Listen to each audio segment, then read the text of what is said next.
El clima bélico, dicen los expertos, dispara el comercio de armas y eso está comprobado y verificado, ya que en suelo europeo, diríamos, hay esa preocupación por aumentar el gasto militar en distintos países, de los 27 que componen la Unión Europea, y España está exportando ya un 29% más de lo que exportaba pues, hace unos años o hace unos meses, antes de que llegara al poder Trump.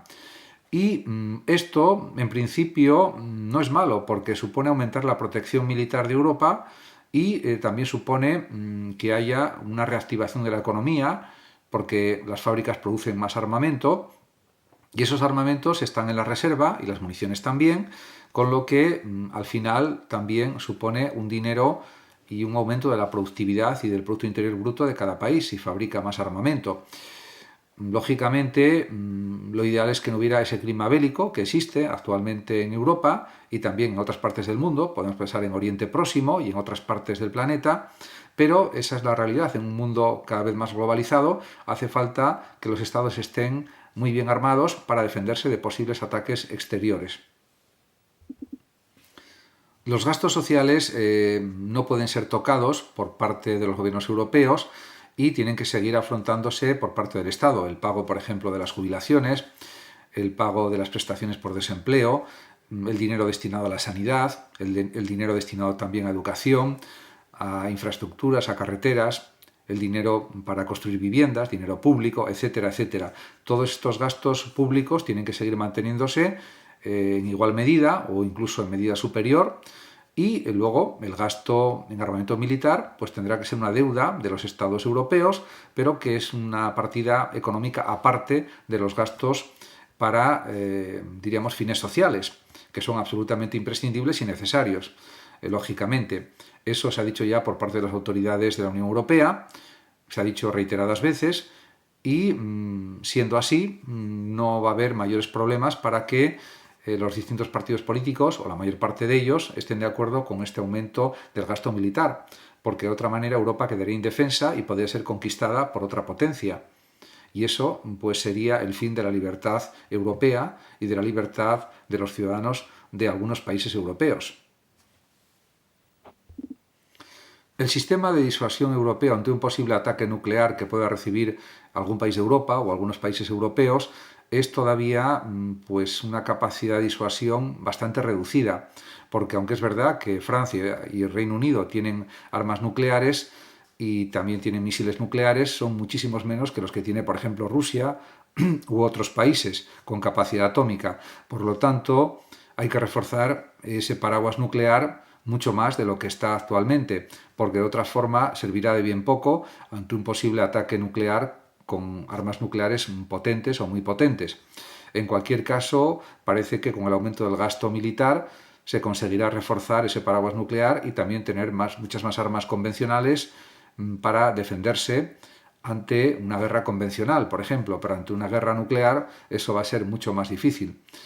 En cualquier caso, todo esto lo saben bien las autoridades políticas europeas y pues es algo que también conviene hablar de ello.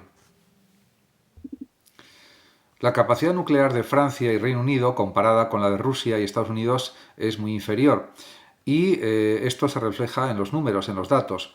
La cantidad de ojivas nucleares o cabezas nucleares que tiene Francia son 290 y de estas 290, 40 ojivas las pueden llevar en sus misiles los cazabombarderos y hay 4 submarinos con capacidad nuclear también en Francia. En cambio, en el Reino Unido, pues hay realmente 225 ojivas nucleares, 40 cazabombarderos también y 4 submarinos atómicos. Esto, comparado con las cifras de Estados Unidos y Rusia, es muy poco, porque no hay que olvidar que Rusia tiene aproximadamente 5.500 ojivas aproximadamente y Estados Unidos 5.200 aproximadamente también.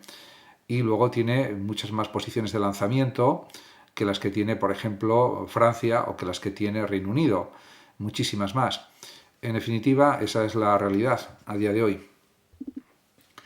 La búsqueda de la paz debe ser algo absolutamente buscado por todos los líderes políticos, tanto de Oriente Próximo como, por supuesto, también de Europa y de cualquier parte del mundo. Podemos pensar también, por ejemplo, en lo que está pasando en otras partes del mundo, como Afganistán, como Siria, etc.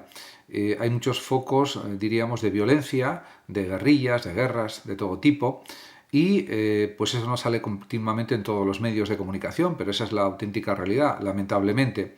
Por lo tanto, esa búsqueda de la paz es algo absolutamente imprescindible. Por supuesto, con condiciones. No puede ser una paz en la que el que no tiene razón gane para poner sus condiciones. Tiene que haber cesiones por parte de los países en conflicto y tiene que haber un acuerdo que esté controlado y vigilado por otros países, si es preciso. En definitiva, que no sea una paz momentánea y luego sigan las hostilidades. Eso también es algo absolutamente necesario. Existen dos formas de guerra, la guerra convencional y la guerra atómica. Las dos son terribles, sin duda, y se debe conseguir la paz a toda costa.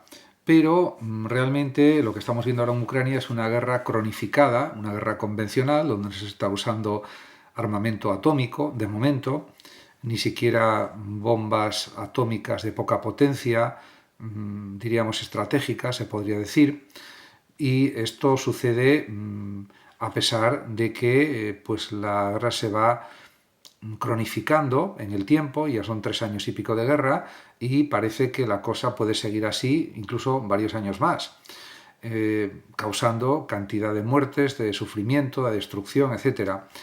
Y la otra alternativa, la guerra atómica, pues sería muchísimo peor todavía. Por tanto, se espera que se llegue a un acuerdo de paz lo antes posible, un alto al fuego, aunque sea gradual, y luego ya que al final, en pocos días, en pocas semanas, en poco tiempo, se acabe pues con una situación de paz. Eso es lo lógico, eso es lo deseable, pero diríamos hay estas dos posibilidades y las dos son realmente trágicas.